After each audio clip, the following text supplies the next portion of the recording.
Mark, 5 goals in 2 A-League matches defensively. So is there something core to it that you can see, or is it just getting used to the league?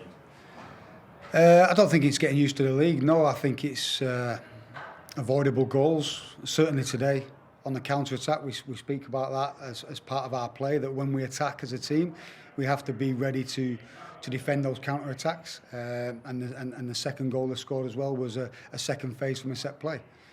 So really disappointing goals to concede. And something we have to rectify, of course. But from an attacking point of view, we created opportunities again. I think we've just got to take those opportunities when they present themselves.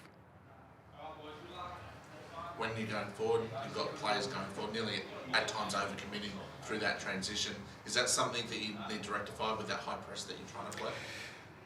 Well, it's kind of, with the high press, it's kind of us out of possession, but certainly, like I said there, when we're attacking, we have to be mindful of the areas the opposition can exploit on the transition. We speak about a terminology called rest defence all the time. And if we get that right, then it kind of suppresses any counter-attack. And on the one occasion today, and when they had it and we got it wrong, and they hit us on the counter and scored the goal. And like I said there, the second goal was a second phase from a set play, which we talk about as well a lot. You've got such a young squad, lots of young players coming off the bench. How do you build some confidence in those young players as they start to develop and transition to actually playing professional football? Yeah, certainly we've got a lot of youth in the team, and you know we talk about the impact of the players from the bench. It's really important, particularly in the modern game now, and you know, playing in conditions we play in the A-League with the weather and things like that. That we have to be reliant on our finishers, as I call them, players who are going to come on and help us finish a game, see out the game, or get us back into a game. So all those players need to be ready and reliable and up to speed. But like anything with young players, sometimes you get that inexperience and that inconsistency, and we're seeing that at the minute on occasions. The natural breaks coming up in the international window in a couple of weeks. What was the pass mark for you coming into that point? What was the first goal? Getting to that point, what were you looking for from the team? In the coming games? Yeah, like when you came to the break, when you come to the break in 2 weeks' time, when you look back and go, what was your pass mark that you set yourself before you started to get to that point? Well, certainly we want to have won football matches, because that's a be-all and end-all. But ultimately, I think show a better understanding of how we want to play. I think that's coming with the team, and I can't fault the players for their effort today and their effort, how they've approached every training session we have. They want to learn, they want to get better. And like I said, with young players, sometimes mistakes come, and when you got more senior players, you get more consistency. That's just the nature of the game of football. But certainly when we come to that international break, we want to have points on the board.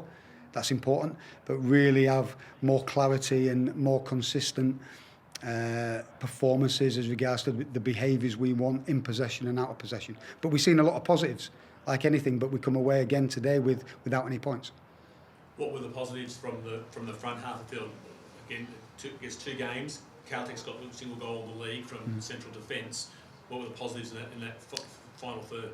So I think the positives today are as regards to creating opportunities. I think we created opportunities in the first half, and I think where we let ourselves down, that we didn't capitalise on those chances. And we have to do that, and I think the players at times, I think that first goal would have been massive for us today, and it had settled everybody down.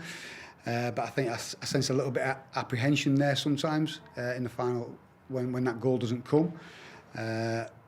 But I'd be more concerned if we weren't creating the chances. The fact that we're creating these opportunities, even against Adelaide, we had opportunities to get shots on goal. Maybe didn't make the right decision then. We're making better decisions now, but again, we have to try and convert those chances into goals.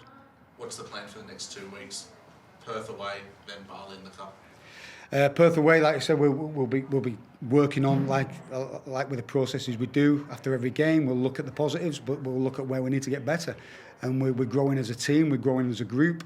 It's a new way of working. Although there's similarities, we talk about of how the team plays, but there's also differences, and we need to understand how we're working together as a team with the ball and against the ball. That's developing every day. So we'll continue with that work. We'll assess this game. Look at it and rectify it and get ourselves as ready as we can to go to go and play Perth and, you know, bring our game to Perth, even though we're away from home. And we're going to go for them 3 points. And taking a big squad with you?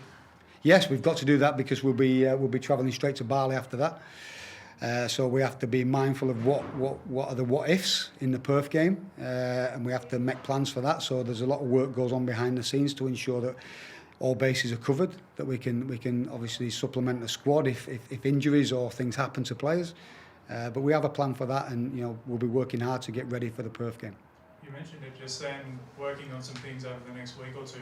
In your opinion, what's the one thing, the biggest thing that you guys need to be focusing on in that time?